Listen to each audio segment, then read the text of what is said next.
Okay, start here. Hello, Legend Fiction Show viewers. Today I'm here with Amelia, one of our amazing mentors, and we're going to talk about romance. My favorite topic.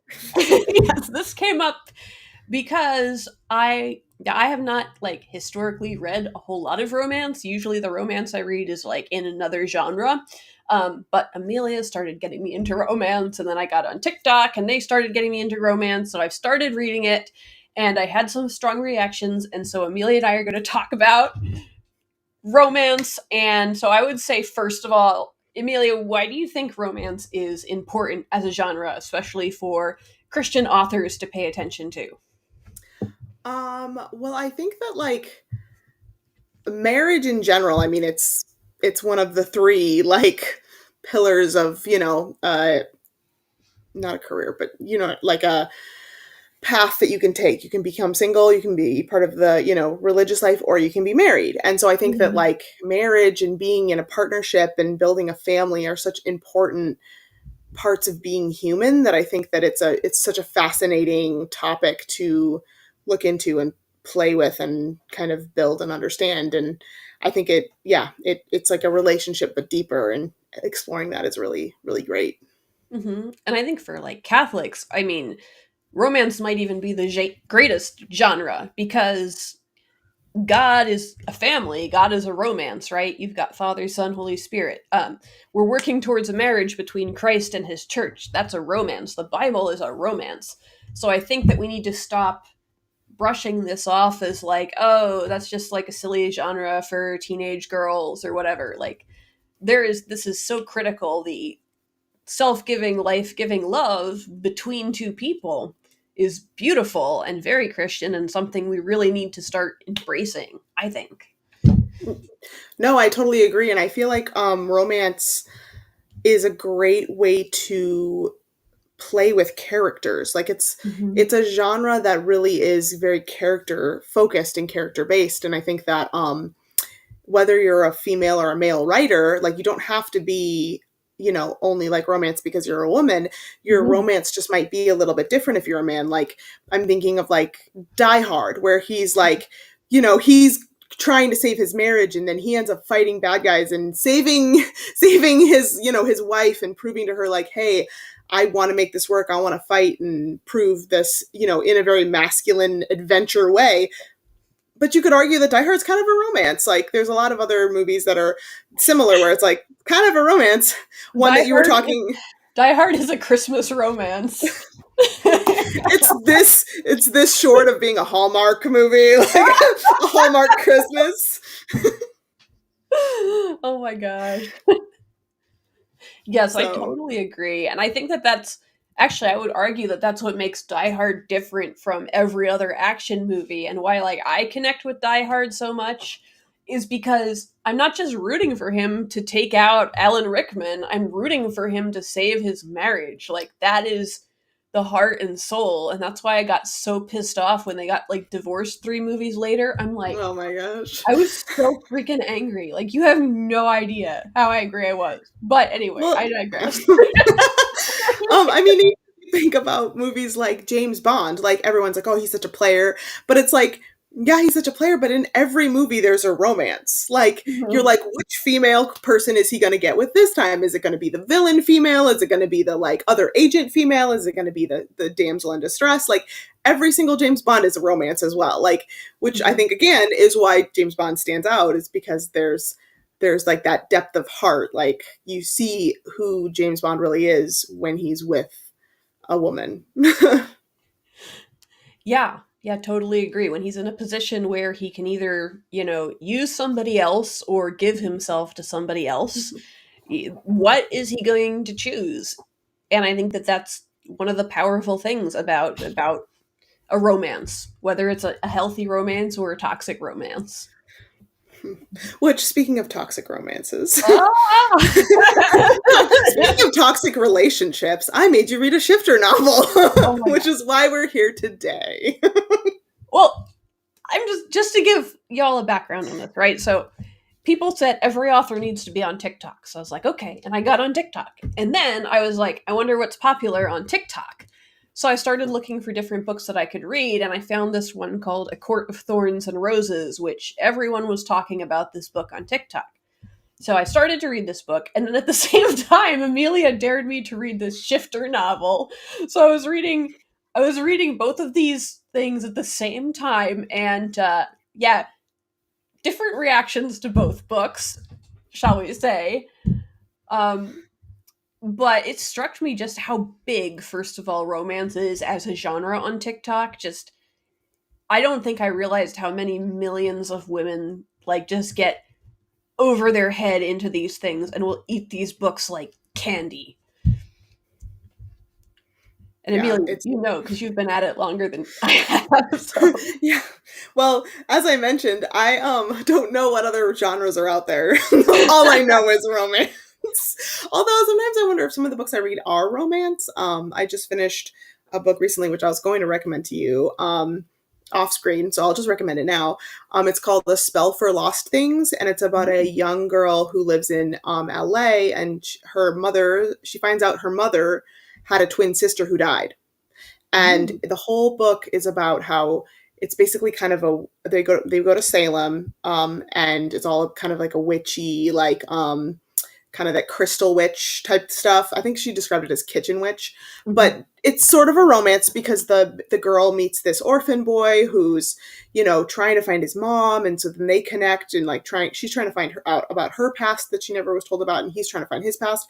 So it is kind of a romance, but it's so much more than that. So I've been thinking about it like, was that a romance or was that something else? Like, was that a coming of age story and there was romance in it? Like, what's the Mhm. difference between the two? Yeah, I mean, I think as a genre, the hero goal obstacle of romance is the goal is for them to be a couple in the end, and the obstacle would be everything that prevents them from being a couple. So, like, Pride and Prejudice. There's Pride and Prejudice that comes in between Elizabeth and Darcy throughout the entire book. There's rumors, and then they're not going to be together, and then he moves, and they're not going to be together. But then in the end, they get together. So I think Hmm. as opposed to like, an action adventure with romance in it is, action adventure. It's like we gotta steal the MacGuffin and also we're gonna fall in love at the same time. I don't know, does that make sense to you? Yeah, no, that actually makes sense. And actually, then in that realm, I would say another book that's super popular on TikTok and is marketed as a romance, The Cruel Prince, which I've also recommended to a lot of people. I think it's amazing. It's the clean, way more interesting world building than A Court of Thorns and Roses. I think it's way the fairy lore is way better. But that's about a girl who's trying to gain power, a human girl trying to gain power in a magical land. And Mm-hmm. there are romantic elements, sort of, but not really. Like especially in the first one, but it's not about their relationship. It's Hmm. not a romance. So I don't know. Anyway, I digress. But that is interesting, and I think that's how I'm going to start characterizing because I just think everything I read is romance. Yeah. Well, yeah. Well, one thing I noticed going through looking at the different options that are available that women are really just eating up in large numbers. I was struck, I was struck during the reading of A Court of Thorns and Roses, and then just in all the other research of the other books I've done, was I just felt like that the romance was toxic. And in A Court of Thorns and Roses, first of all, the main girl, I did not find her likable at all. Like everyone in my TikTok updates was like, "Oh my gosh, I hate Feyre. She has no save the cat moment. Technically, she works and gives up everything to support her family, but the whole time she's completely self-righteous about it. Like, I'm the only one who cares at all about this family. I'm the only one who does ever does anything. None of my sisters care about it." So she's just her internal monologue is insufferable. I'm like, do you have any affection for any other human being? And then you find out she has this sort of like boy in the village that she's kind of been having flings with. And she's like, yeah, we didn't really love each other. He was just kind of my boy toy or whatever. And I'm like, oh my gosh. And then she gets rescued by like this fairy prince, and he like brings her to his very nice castle. And she's like, I just want to get back to the family that I hate, and I hate him, and I hate everyone. So I'm like, okay, I think that this is going to be about this main fairy prince kind of showing her that she doesn't have to hate everything in the world, and she's going to fall in love with him. So then, like, halfway through the book, and this is the point I put it down, there is this scene where he basically, like, rapes her. And I was horrified because I didn't feel like I was shocked because I was expecting there to be a romance between the two of them. And I'm like, this is not romantic. This is horrifying. And it wasn't technically like a rape. It was kind of like he corners her in the hallway. There's this power dynamic and starts kind of like forcing himself on her. So she doesn't ever technically say no, I don't want it. In fact, she's kind of into it, which makes it even more creepy. But I was reading this like, this is horrifying. But then the fans of the book said like, oh, you're not supposed to like him. He actually ends up being like a super toxic character. So then I was like, well, what am I? This was advertised to me as a romance. What is going on here? What So am then I I even here for? I know. Then I stopped reading the book and I just got to thinking about it and thinking of the patterns you would see and stuff like, I've never read 50 Shades of Grey, but people have told me it's kind of a similar thing, like a really toxic relationship, which we're kind of groveling in for, 200, Mhm. 300 pages. So I just find it interesting, like, why is this kind of romanticization, is that a word? Romanticizing of these toxic relationships a thing? Why Mhm. are women eating this up so much? Amelia, what's your thought? Or am I completely like misunderstanding what I'm seeing? Yeah. Um, well, yeah, and I think that with the Court of Thorns and Roses, it's a little bit different because um, what Sarah J. Maas, if you've read the other books, which is fine, you don't have to. Like I always tell people when they're like, I'm going to read A Court of Thorns and Roses, I'm like, okay, well, the first one's a slog, but then it gets better. Um, it's like she tried to write her own like 50 Shades of Grey style book. And then she was like, and then in the next books, it's about why that's a bad relationship. But you have to slog through a full novel of 50 Shades of Grey style romance. And it's like, but why? So and it's like one of those things where I'm like, I see what you did there. Not sure if I loved it. But why do women gravitate towards toxic relationships in books? I think it's kind of a twofold thing. I think one, I think that for whatever reason, publishers tend to market those ones. Like 50 Shades of Grey has been heavily marketed, and like you were mentioning, versus like the Otter novel that we read, um, it's highly like edited, and it's very pretty and polished, and like same thing with 50 Shades of Grey. There's that other book, I think it's called After, where it was like that Harry Styles fanfic that was turned into a romance, and it's so toxic, like like disgusting. And I think part of that is that a lot of those are the mainstream novels. I don't know if it's a publisher thing or if it's a people gravitating towards it thing. I do think, and I will say that something that I've noticed or also like appreciate, I guess, or understand is that sometimes it's fun to read a romance that's dangerous on a page. And then it just depends on like some women are like, oh, I want that in my life. And it's like, no, you don't. Like having the romance with the serial killer who's obsessed with you and in love with you and he's hot and then you end up changing him because you're such a good and wonderful woman, like, is fun to read on page, but in real life, that's just, don't do that. Like, he's not actually gonna like become a good guy for you. Like, it doesn't happen in real life, but it's fun to read because you're safe. So, and that it's gonna end up happy. So I think that it's kind of one of those things where it's like, I want to watch someone do something that I could never do, or never experience from the safety of like a page. Yeah. I mean, and I will agree with you. There's a difference between reading something and actually like incorporating into your real life. Like I love fairy tales, and I always tell people, you should not marry someone you just met.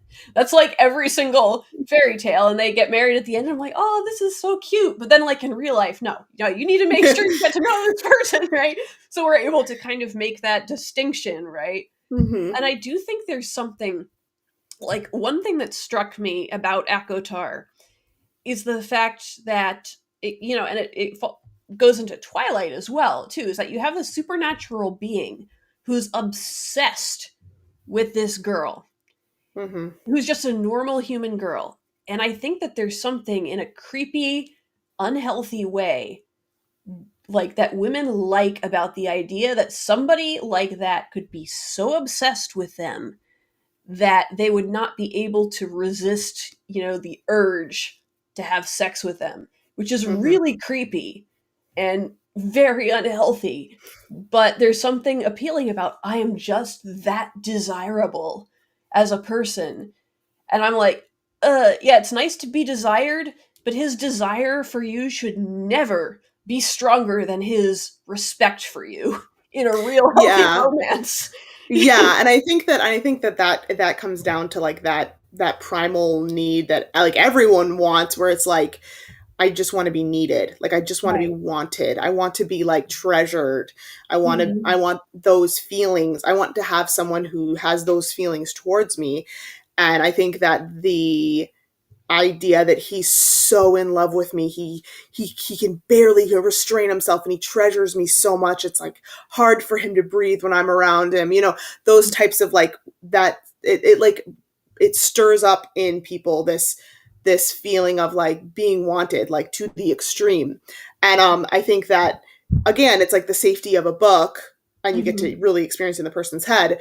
But in real life, if someone was that obsessed with you, 9 times out of 10, that's gonna end dangerously. Like, you Mhm. know what I mean? There might be that one outlier where it's like, oh my god, he's been in love with her since forever, and they're in a long, healthy relationship. You know what I mean?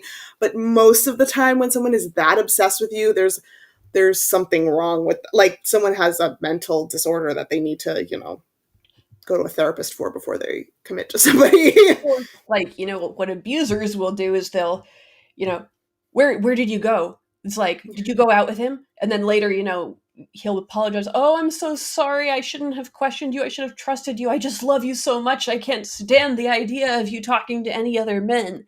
Like, that's an abusive tactic. And it goes back to that sort of primal want that I think a lot of women have to be desired that can get really unhealthy if you take it too far and you don't set your Really boundaries. quickly. Yeah. Yeah. And I think that that's where in a book, a romance, that's where it'll lose me, is Mhm. almost like the reaction of the woman.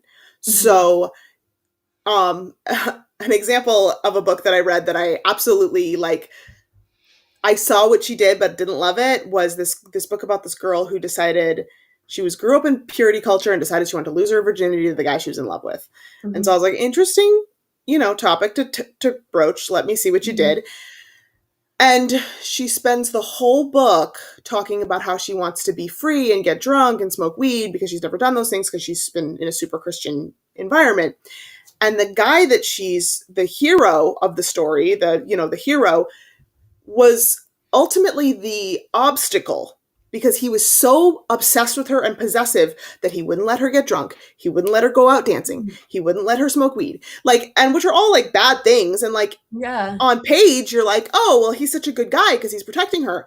But I read it as like, she wanted to do those things though, and they were things that she wanted to do to prove that she was in control of her own life. And literally, here comes this guy that's going to control her life. Like, Right. that's, to me, is still a toxic relationship. Like, he is the obstacle to her goals. Like, Yeah, she he's not wanted coming to. in and saying like, "Hey, I don't think this is a good idea. Let's talk about this." He's like basically being like a parental figure almost, or like an owner of Exactly. her, which is Yeah. different And than I'm going to help you make the right decision yourself. yeah. Or if you really want to do this, let's do it in a safe way. If Mhm. you want to go get drunk at a bar, I don't recommend it, but like, go ahead, and I will just make sure nobody like Nobody tries to take advantage of you if you don't want to. If you want to go dance on a table, take your top off, whatever you want to do, I'll stand right by you and like make sure that you're safe. You know what I mean? Mhm. And I'll hold your hair when you throw up because alcohol makes you sick the next day. You know what I mean? It's like if that's the story that you want to tell, you need to have a hero that's going to support it. And I think that like a lot of stories have that where it's like the toxic relationship where the girl's like, I want to help, or I have powers that I want to use. And the hero's like, no, no, no, I'm going to lock you up. And then when the author chooses for the hero to be like, or the main female to be like, okay, that's fine. Like, that's when I'm like, no, that's toxic. Like, Right. if the hero starts acting toxic, but the female is like, no, that's toxic, don't do that. And then he goes, okay, you're right. You know Mhm. what I mean? Then it's like, okay, I'm okay with it now. Like, they're showing that, hey, it's toxic and this is how you address it. Right. So talking a little bit about, just to kind of recap what we've been over so far, we've talked a little bit about kind of how this obsession with toxic relationships in a lot of mainstream novels comes, it could partially be just like a sex sells thing. Like the marketing people are like, let's just, take like unhealthy sexual activity and put it in the pages because that's exciting. People want to read it. Could be just because those are the books that are getting pushed for whatever reason. And I do think it also appeals to some very primal instincts, which, you know, instincts in themselves, they're probably fine. It's just when you have them disordered, like your need to be desired becomes greater than your need to be respected, then you've got a major problem. So to contrast that, like what do you like? Like what kind of romances do you like? Do you really like where you're just like rooting for the couple and you love the couple? Well, what comes to mind for me, two of I actually so my first ever romance novel that I read that was like a real adult romance novel that I just like loved. I still recommend it to people is Running with a Sweet Talker by Jamie Albright, and it's about a girl that runs away from a marriage that that her father arranged. She meets Mm-hmm. this guy who they've always kind of had like this like love hate relationship, but they go on a road trip together, and the whole book is about how he's helping her to learn how to be stand up to her father, who's a narcissistic, like abusive man, and he finds out that his dad isn't his real dad, and so he's going to go visit his real dad, Mm-hmm. and she's there supporting him, and through them helping each other get over these like things in their life, they become close together as well. And then kind of I just read this book, a romance book called Hook, Line, and Sinker, by Tessa Bailey, and it's also about a man who thinks that all he's good for is one night stands with women, and that's because he's so pretty. Everyone just always is like, oh, you can just get all the girls, and you could just, you're just the sweet talker. And then this young girl who just feels, or this woman who thinks that she's like the side character in everyone's stories, and it's about him being like, you're the most amazing person I've ever met, and you should, go after what you want. And she's helping him to be like, no, you're worth more than just your sex. You're worth your great relationship and who you are as a person. And so that's a very long explanation of my favorite types of stories are the ones where, or romances, is where the people help each other become more of themselves and Uh-huh. appreciate the things about that character that make that character that character. So it's not necessarily that it's making the character, obviously ultimately it makes the character better, but it's not about making the person better, it's about making the person more themselves, who Mm-hmm. they are as people, who they were created for to be. And Mm-hmm. the people that see those things. So it's like in Hook, Line, and Sinker, the girl loves music and the guy's like, I see that about you, I see that you love music and that you have Mm-hmm. such a passion for it and understanding, and I appreciate that about you, and I like, that's one of the things I love about you, and the fact that you will protect the people that you care about, and I want you to be, to continue down that path and that journey. And same thing for her, she's like, I think that you're such a great um, caring, and you're worth more than just your pretty face. You have really good ideas and you're intelligent, and I think that you need to focus more on that. And I think that it's just those are the kind of relationships that I like to read, not just the he saw her and he fell in love with her and he was obsessed with her. And it's like it's about them finding out who they are through each other and supporting each other. I love that explanation because I think it very clearly distinguishes the difference between a toxic romance and a healthy romance. A toxic romance is, I want you to be mine. I want you to be part of me. I'm going to make you more like me and what I want. Whereas a healthy romance is, I love you and I want you to be more you because that's what I love. And I think you just hit the nail on the head when you said that.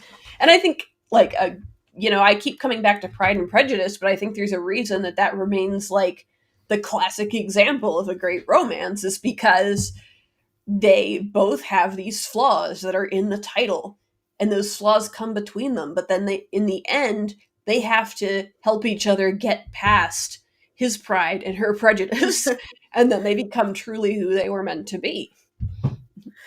So, who are some couples that you love that you always kind of look to as like those are my favorite romantic couples? Hmm. So let me just thinking through. I know I'm springing this on you. I know. Oh, I got it. So in the movie It Man, right? Uh, Oh yeah. him and his wife in movies 1 through 3, like his wife is always there, and like in the first movie she's yelling at him because he keeps having kung fu fights in his house and smashing stuff, and she's like, stop breaking my stuff. And then like these gangsters like burst into his house and challenge him to a fight, and he's like, I can't fight in here, my wife's not gonna like it. And they're like, oh, you're afraid of your wife? And he says something like, a strong man doesn't fear his wife, a strong man respects his wife. And I was like, oh, I'm so in love with you right now. And then of course he takes all the guys out and he doesn't Yeah. break any for things. So but it gets even better in It Man 3, which I went to see that one and I was like, this is just going to be Donnie Yen beating some guys up. That was all I expected from it. And what I Mhm. got was a book, I think, or was a movie that I think every engaged Christian couple should watch because it was Okay. all about him saving his marriage. Like his wife had been with him through the adventures of the first 2 movies, and she finds out that she's got cancer. And he's kind of focused on his fights and what he's doing, and she's trying to figure out how she can tell him this, and she's kind of a more quiet woman, and it's all about them coming together through this tragedy. And like my husband and I were in the movies watching this, we went in for the fights and we came out crying, like both of us, like he was crying and I was crying, and I'm like, this should be a required movie for everyone who's engaged to watch. Well, I'm gonna have to watch it now. Yeah, I, yeah, and it's exactly the same reason, right? It's because this couple is constantly helping each other be more of who they were meant to be. And, her strength and his strength complement each other and they help each other. hmm Mhm. I absolutely, yeah, I'm with you, and I love that. Now I'm gonna have to watch the movie Oh, because you will. Come to it's me. yeah. Send it to me. No, I'm just kidding. I'm sure it's on some streaming service, right? Well, the second movie's fine. It's basically just Rocky 4 in Okay, Hong Kong. So the first one perfect, and the third one are amazing. perfect. It's probably good enough that I can show it with my kid around. She's too young; she won't know. The first one is R rated for a really good Oh, reason because it's a World War II movie. never Um, mind. but the other one, no, the third one's PG-13. I think Okay, the second one I don't remember being that bad. I don't okay. know. We'll just watch it when she's at bed. It's okay. Not everything needs to be child friendly in my life. It's true. It's true. That's why they have early bedtime. Exactly. What time is it? All right, get out of here. Yeah. So, Uh, kind of going off of that, like we just talked about, like a couple like couples we like. And you and I were talking about on TikTok how all these romance novels have these like huge buff shirtless guys on the cover. And even if they don't, it's like it's always described as like the muscles. And when I was reading Akotar, I was like, oh my gosh, Tamlin just keeps taking off his shirt every 5 minutes for no reason. And So it was he's basically the mailman from A Good Place. He's like, I yeah, gotta work out. I gotta work out. And you're like, and it why gets are you taking your shirt off? it gets to the point where it's just like comic. Like I don't even find that like particularly sexy. I just find it ridiculous.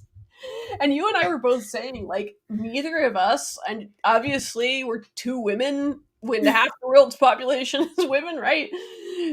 But neither of us that's really what we find attractive. So tell me like what do you find attractive? Like what's your dream guy? My dream guy.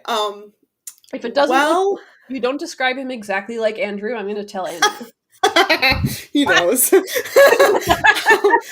I, I honestly, well, I guess looks and personality are going to be two different things for me. So Mhm, when it comes to personality, I really like a guy that's got a good sense of humor. Like that's mhm, like number one thing for me. He's got to, and not just like he can just tell jokes on the fly. It's like if something bad happens or if like you're walking somewhere and he just sees something that's kind of funny, like he has a good sense of humor about the world around him. Like mhm, I just find that very attractive because it's like you can just enjoy life with this person because this person finds things that are funny. Like yeah, sorry, I gotta mention my husband.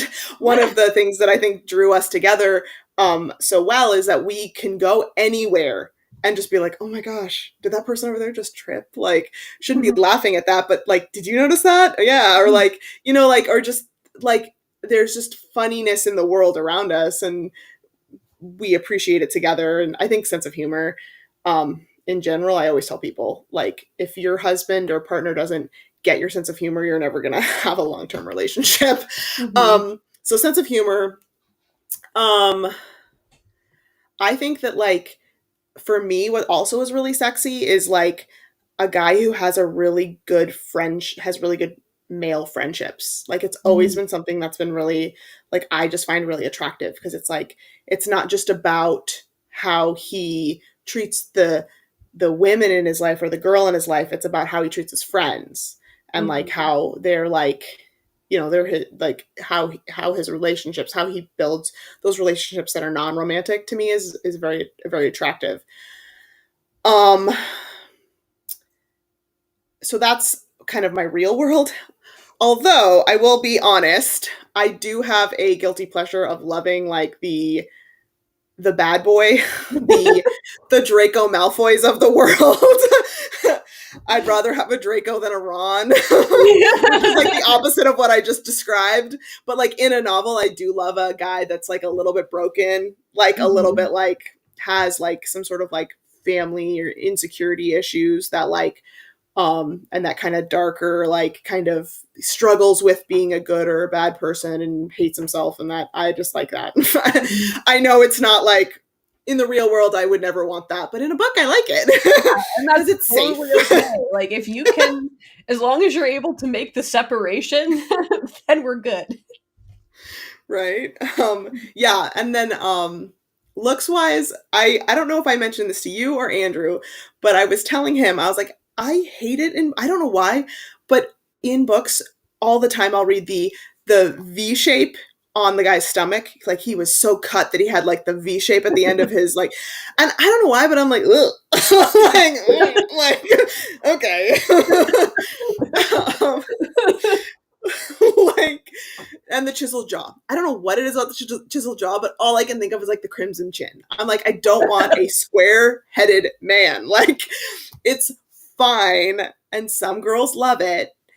But I personally like a little bit of like a thinner, kind of Mhm, more slim, athletic guy, or a guy that's a little bit like, or the opposite, where he's a little bit thicker, but like not like muscular, like more like soft and cuddly.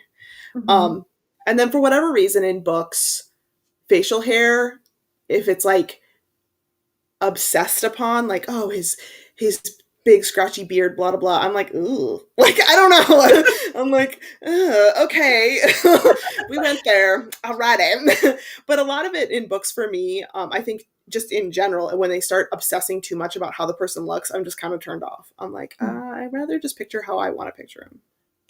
Exactly, because like I feel the same way when they're like trying to impose their idea of handsome onto me as like this is really handsome, and I get that you want your character to look a specific way, but when they're like every 5 minutes we're talking about how his shirt is on tight, showing off his toned body, I'm like, stop! He looks exactly like every other male hero in every book and every movie. I know what that looks like. Shut up.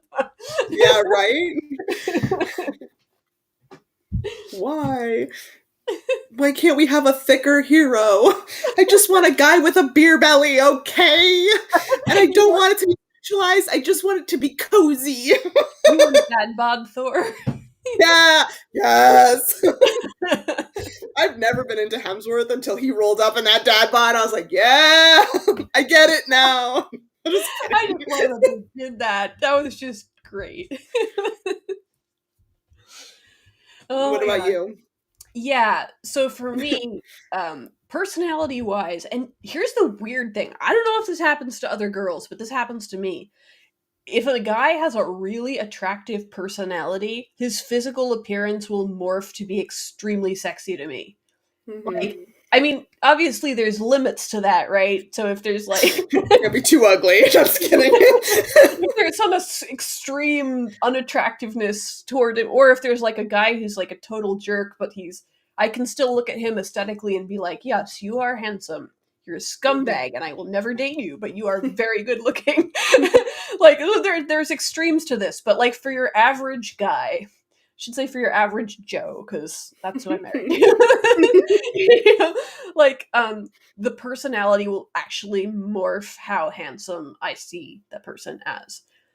So for personality features, the two things I find most attractive in a man are number one, humility, and number two, security. So he's a guy, he is Ip Man. He doesn't need to prove he can beat you up because he knows he can beat you up.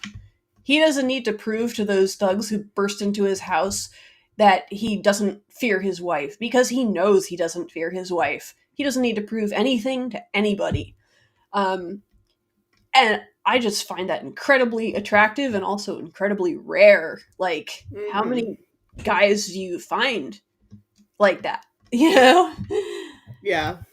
And yeah, so I'd say that's really thing. I agree with you. Like, I can't live with a guy. I could never live with a guy without a sense of humor because life's too short to live with a guy who doesn't have a sense of humor, who takes things too seriously. Like, and also, like, if you really want to win my heart, just be really good with a toddler. Like, if a toddler hands you a phone, you better answer that phone.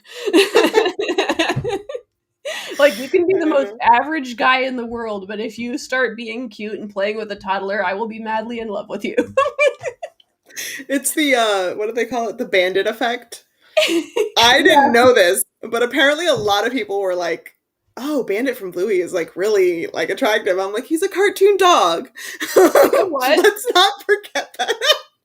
You know what? And he's like, "I get That it." cartoon dog is sexier than your sexy Feylord with the hot bod. I don't want Tamlin. I want Bandit. He is the superior man in every imaginable way. Mhm. So true. It's the truth. You know, physically, if I were to just like go into like one of those like Sims generators and make myself like the most physically attractive man, it would. I don't know what it is, but something about like big dark eyes. Like it's all about the eyes. They say the eyes are the windows to the soul. I think that's right. If you have big, dark, gentle eyes, just am in love with that. I don't know why. A little bit of natural muscle is okay, but I'm not into like the like Abercrombie and Finch. That just like you and I were joking that that's like those like Hawaiian rolls that you get. With like bulging muscles. It looks like a pastry You're or like, something. I don't like it. It's too much. yeah, yeah, absolutely. I think it's funny that you say eyes, actually, because when I write, guys, I usually talk about eyes. I just think eyes are just really pretty, and and growing up, most of the girls. I think this might be just something that either like when you're younger and you don't really have like you're not fully like a sexual, yet you're still a young girl. It's like the things that attract girls to guys is like their eyes. Oh, his Hmm. eyes were just really pretty. His face was really pretty. Um I was actually talking, this is not your eyes, but a smile also on certain guys. Oh, and I can't think of his name. The guy who was Killmonger, Michael B. Jordan. Hmm. He's an okay looking guy, but he has the most beautiful smile. Hmm. Like, it just lights up his face. It just, you're like, oh, you're very attractive. Like, so I don't know. I just feel like there's so many more physical and interesting features that you could describe in a man that Hmm. are not just the deep V in his abdomen or his square jaw. Like, um, but actually talking about kind of touching on this really quick, I want to know your opinion on having your male romantic lead be the most attractive man the female has ever seen. What is your feeling on that? Because I'm actually have very strong feelings about it. No, let's be real here. My husband is not the most attractive man I've ever seen. He is the sexiest man I've ever seen. But if we're just talking about physically attractive, like I don't know, I'm not gonna like yeah, no, I just think it's very unrealistic. Like, just feels fake. It's Just lazy. that's not real life. Real life is you've got a guy who's maybe handsome, or like you say, you think he's kind of average and then he smiles, or you think he's kind of average and then you see him playing with a toddler, whatever it is. You get a sense of humor, and all of a sudden you're looking at him and thinking, this guy is the sexiest man alive. Right? That's the kind of Jamie, romance. Yeah. yeah, and so Sarah J. Mass uses that line all the time, and that's the immediate moment that oh, he's going to be the love interest because he's the sexiest man she's ever, the most beautiful man he's ever seen in her whole entire life, which I personally think is just lazy writing. Yeah. Um, Jamie Albright in one of her Runaway Bride series, I don't remember which one it is. The story is about a single mom and a rock star, or a Hmm. kid that want or a guy that wants to be a rock star. And the scene that I'll never forget is the scene where she sees him teaching her daughter how to play the guitar. Hmm. And Jamie Albright wrote something along the lines of like, and in that moment, she had never seen never been so in love with someone before. That is so Because it was sweet. like, I know, right? You're like, like, it's like, those are the moments where, like, this is why I love this person. This is Hmm. because he was teaching her daughter how to play the guitar Hmm. because they were because he was vulnerable to her in a moment of weakness, or because she saw him do something kind to someone, or these Hmm. are the things that make us love other humans, not because he's the sexiest man I've ever seen in my life. Like, I mean, sure. I mean, Chris Hemsworth is probably one of the most beautiful men that ever existed, but honestly, like, I would have to be like, let's sit down and talk because I don't really care. Like, Right. you and 30 other men. Yeah. Exactly. That's why I just yeah, with the way like the sexuality in books is, I'm like, yeah, every couple, like any couple can have sex. And I feel like so much modern romance is about, the couple meets, they have sex. And there's nothing like leading up to it. Like you said, those little moments that make you realize that you're falling in love with someone. There's nothing that needs to be done to earn it. It's just like, oh, he's got, Hawaiian sweet roll abs. So the next scene is a way too detailed bedroom scene. Like, it's like Yeah. that does not make those characters any different from any other couple that's ever had sex. I am not invested in them at that point.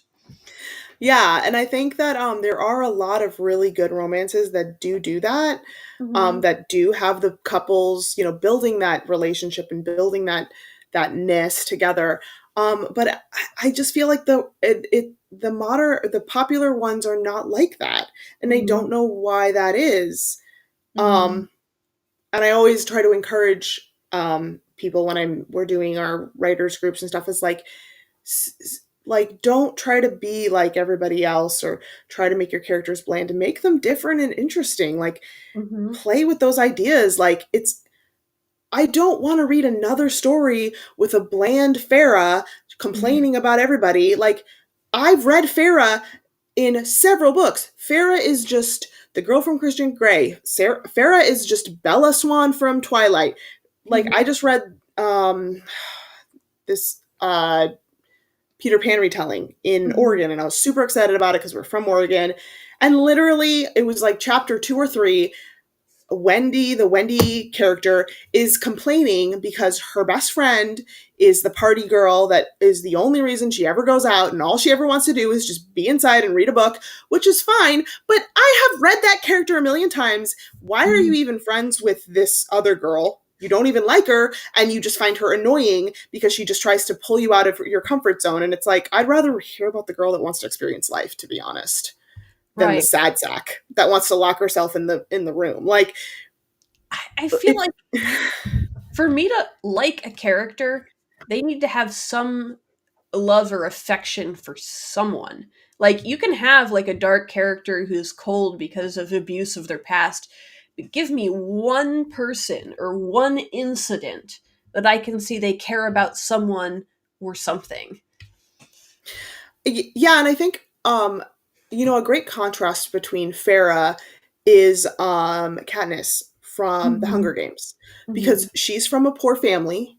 Mhm. She is pretty much the sole provider of her family. Like her sister tries and her mom tries too, but she's the one that goes out hunting and taking care of them. But Katniss feels everything so deeply. Like Mhm. she loves her she gave up her life for her sister. Mhm. Um she has a complicated relationship with her mom, so you kind of understand, where she's coming Yeah. from. She cares so much about Peta. She cares about, Rue. She cares about these Yeah. she's got an emotional connection with people and the things around her, and she has like these strong emotions that like you connect with her, you understand, like Mhm. whereas Farrah's like, and not to make this whole thing about bashing on this, but this is similar with like Bella Mhm. had no friends in that book. Mhm. She only had two people that she cared about, well, three. She had Edward, who's her romantic Mhm. interest, Jacob Black, who was just obsessed with her, and I think she just liked having someone who was obsessed with her, and Mhm. then Alice, who is just an extension of Edward. She only Mhm. likes Alice because she's interesting because she's a vampire, and she gets her Mhm. closer to Edward. Like, where are all the like she cares about this person just because she cares about this person, or the Mhm.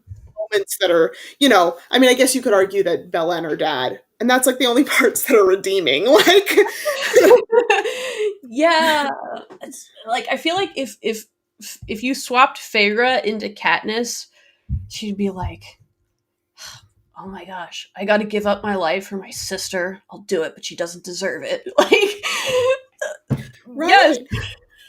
Oh my god. And all the characters are awful in the Mhm. first book. It gets better, I promise. Mhm. But it's not worth it also. Like that's the thing is like people there are better books. Mhm. That's just my thing with like everyone saying just keep reading to the second one, and I'm like there is something like 300,000 books published every single day. I do not need to suffer through any more of this.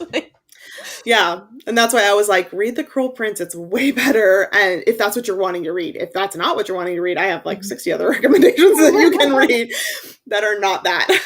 And I'm sure, like, people who Mhm. are watching this, if they want to comment on some books that they've given, some great, you know, love for this year that they've read, and, want to tell us Mhm. why.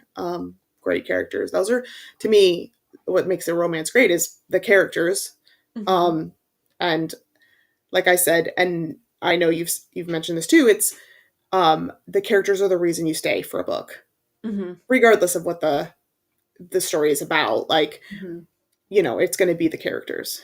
Yeah. And what is the reason? I think specifically in romance is like, what is the reason that this man and this woman need to get together? That's that's got to be the reason for your romance, because if they're interchangeable, if you can swap in any other buff guy for your romantic lead, and any other like sad, self-pitying, boring girl for the hero, then I just do not care. Especially for a long novel. Let's be honest though, like the An Otter for Christmas, you probably could have traded those characters out for anyone. But it's a 14 chapter book and it's just fun. I think here's the thing with that book, okay? So this is the Otter Shifter novel that Amelia dared me to read, because I never would have picked this up on my own. But I was reading that at the same time as I was reading Ekotar. So I've got Feyre just self-pitying this whole time. And then I pick up this Otter book, and yet it's super corny. And yes, the characters, they don't have any conflict, but also they're just so happy about life and they're so giving of themselves. And I think for that reason I was just like, I love you, book. You're amazing. It's because I was like reading it at the same time as I was reading Akotar. So was it a great masterpiece of literature? No. Was it a charming little Christmas cookie of a book? Yes, it was. It was a perfect escape. It was what books are made to entertain. Mhm, exactly. Exactly. Yeah. No, and I mean, I do think that that book is so fun. I think that playing with tropes and playing with ideas like that one, you know what I mean? If a man was possessed by an otter, you know what I mean? And it was Mhm. Christmas time, like what would happen? Like this would happen. Yeah, And it's like exactly. the conflict is basically he has to tell her that, he has an otter and the otter won't let him talk to her. And Mhm, then he learns how to talk to her, and then then he tells her a secret, and they make a mhm. bunch of otter puns, and the book ends. Like, They kiss under the mistletoe. and they kiss under the mistletoe. That's a perfect ending for that. And the deaf kid turns on the Christmas lights. That's And right! Oh my god. I was like, "Oh my god, can this get any sweeter?" I was like, "Where's the bus full of orphans that suddenly find homes?" Like, oh my god. You know what? There are some. I think if I was gonna hand a 16-year-old girl a book, and the only two books I had to choose from were Akotar and the Otter Shifter novel, like I would definitely choose the Otter Shifter novel, because those people have a healthy relationship and they make a positive impact on the lives of other people. So they're better role models. Oh my gosh, it's so good. I love it. Yep. So I So feel yeah, like go read it. I feel like I could have a whole another like super long conversation, but we've been going almost an hour, so we probably should start to wrap it up. So like what are like your last thoughts if you wanted to leave the listeners with just a couple of little nuggets? Well, I think the first thing I want to say is don't poo-poo romance. There's a lot of amazing, deep character things that you can do. I've read some of the most heartwarming, touching, yeah, life lessons about people and not even the relationships, like how to deal with being in a toxic parent relationship, how to deal with the way people view you in the real world, how to value yourself. Like I've read so many amazing morals. So don't discard romance. I think for all of our fellow writers out there, and people who are wanting to become writers, challenge yourself when you're writing your characters. Think outside the box. Um, Try to write your version of something and see what Mhm. your voice how where your voice comes in, and also write because of like the experiences that you've had, and also just how you see the world, and don't just make your male characters hot. Like make them complex. Try different types of things. Like some of my favorite books in general are characters that have perspectives that I've never thought of before. Mm-hmm. So challenge yourself in that way and try Mm-hmm. not to, just because he's the hero, make him the way you always think a hero should be. Mm-hmm. Try something new and see what happens, because I think those are the most interesting and the best books, because we don't want another Farabella. I forgot the girl's name from 50 Shades of Grey, but whatever. Like, we don't want another cardboard cutout girl. We don't want another cardboard cutout guy. We want characters that are different and unique and have perspectives that we never thought of. So, Mm-hmm. Katie. Totally, totally agree. There, you cannot stand there as a Catholic intellectual and say, "Oh, it's a shame how marriages and families are falling apart in this modern age," and then turn around and say, "Romance is a silly genre for little girls. You should be reading Thomas Aquinas and whatever else." Is like romance is critical. The fact that so many women are just gobbling up this incredibly toxic stuff, that could be part of the problem, maybe. um, so let's stop poo-pooing romance as a genre. The Bible is a romance. Salvation story is a romance. That's all I got to say about this. Or I'll challenge everyone to try and write a toxic a romantic relationship, but with a Catholic spin on it. So how can you make it not toxic? Start off toxic and then go to the see what happens. How can you write and not a toxic, not toxic relationship? The handsomest man she ever has seen tries to take possession of her and control her life, and then she's like, "No, I'm gonna go date that average guy over there." The average guy playing with a toddler with a fake phone. He's the most toxic guy ever, and she gets him therapy. She sets clear boundaries. She says, "If you do not get therapy, I will leave you. This is your timeline. Go." So on that note, write your own toxic romance. Yeah, well, thank you everyone who tuned in to listen to this. Again, I could go on for hours. I'm sure Amelia could go on for hours. So if you hear anything in this and you're like, "Oh, I would love for you guys to go in, specifically more on this topic," we would be happy to do that. So just leave a comment and let us know what topic you want us to go into more. And until then, we will see you next time. Bye, guys.